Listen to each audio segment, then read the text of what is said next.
Mangiyak-ngiyak si Bongo. Bakit daw siya nadamay?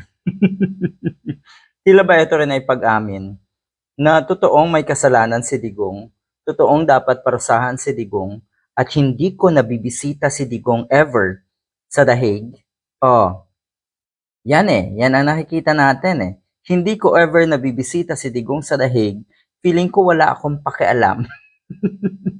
Yan ba ang iniisip ng isang Bongo? Pwede, no? Pwedeng wala talaga siyang pakialam. O, yung pagkabahala niya kung bakit siya ay damay. Bakit?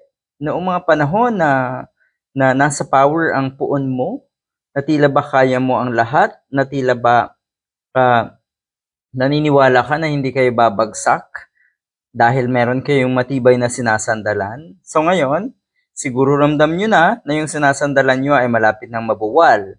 Kaya ano, hugas kamay. At bakit ako damay? Yan.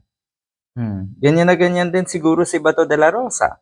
Kasi una nang sinabi natin si Bongo na lahat ng programa ni Digong ay sinuportahan niya.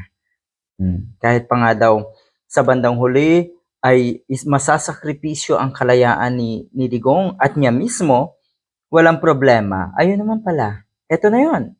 Eto na yon. Yung hiningi nyo, yung ginawa nyo, alam nyo na may kabayaran. Yung ginawa nyo, alam nyo na meron kayong pananagutan sa batas.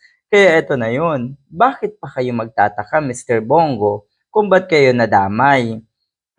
Baka naman kasi inilaglag ka na rin ni Digong.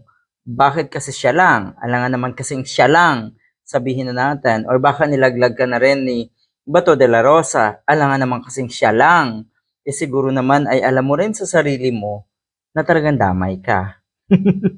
Sabihin niyo daw yan sa ICC at tignan natin kung maniniwala ang ICC.